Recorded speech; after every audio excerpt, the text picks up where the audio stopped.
Mas'uuliyiin kala duwan oo isugu jirta heer gobol iyo heer qaran oo ka tirsan xisbiga mucaaridka ee wadani oo maanta shir jaraa'id ku qabtay xarunta xisbiga mucaaridka ee wadani ee gobolka Togdheer ayaa waxa ay baaq nabadeed mas'uuliyiintani ay u direen beelo walaalo ah oo dhawaan diro coladeed ku dhaxmartay deegaano kala duwan oo hoos yimaada gobolada saaxil iyo sidoo kale Buuhoodle waxaana ay mas'uuliyiintani ay beelahaasi ugu baaqeen in waqtigan colaadda laga tanaasulo isla markaasina nabadda la qaato iyagoo baaqyo kala duwan dirayana waxa kamid ah hadaladoodii afarta beelood ee isku dilay aanada iyo arrimaha colaad waxa ma kordhiso dhibaato iyo cadaab oo bay keenta oo laga bursay aan ku noqdo qoloba maalin baa ee la kala sabir waayo qoloba maalin bay ku qaadanaysa marka waxa leenahay war afartii qoloba ee biyo macaan iyo horfadhi joogo labadaba waxa la jooga ergooyin idin soo gurmaday oo nabadgelyada ka shaqeynaya waxaan idin leenahay labadiina afartii qoloba labada ergo ee idin la jooga nabadgelyada qaata wixii la yiraahdo tulkiina qaata dadkana aqbala inta dhimatayna ilaahay inta kalena si ay u badbaadisaan dadka maqla qolada reer hagar waxaan leeyahay war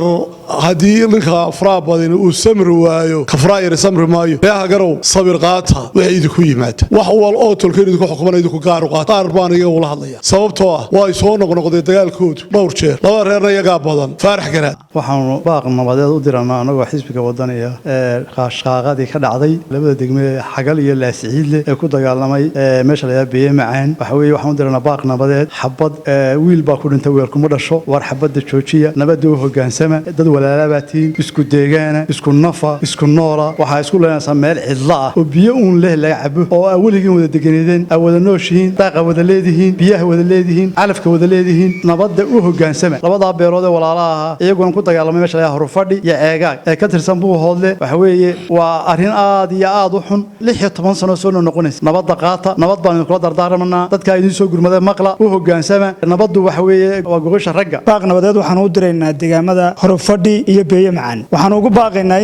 inay ergada aqbalaan inay isu dulqaataan in la isu tanaasulo in la isla qaato wanaaga iyo horumarku wuxuu ku jiraa in nabadda la qaato dagaal wiil baa ku dhintay wiil kuma dhasho taasaanu leenahay anagu ka xusbi ahaan markasta waanu ka naxsanahay meel kasta oo dhibaato ay ka timaado dhinacay doontaba ha ahaato waxay leedahay daaman la qabtay daba la qabta male xukuumaddana waxaan leenahay door shariifa ha ka qaataan oo xilliyada waliba shaqaaqooyinka sansaankeedu uu muuqdo ciidamada amniga waxaan u samaysanay inay is hortaagaan shaqaaqada soo socota laakiin uma inaan samaysan inay ka daba tagaan shaqaaqada tagtay ee faraha badan leh waxaan kaloo u direynaa halkan baaqooyin ugu direynaa qolada walaalaha iyana inta badan dagaal ka socdo horfadhi waxaan leenahay war aqligu ha shaqeeyo xisbi ahaan wixii dhintay waan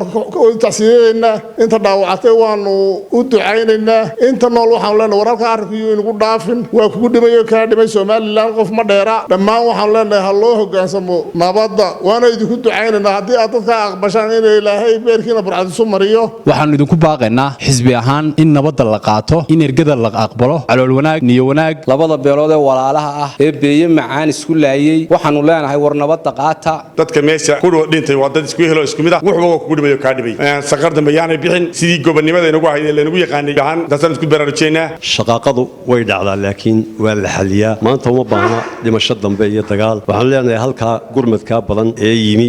nabadeynta wada inaad aqbashaan Cabdiraxmaan Cabdilaahi Xasan telefishinka caalamiga ee Som News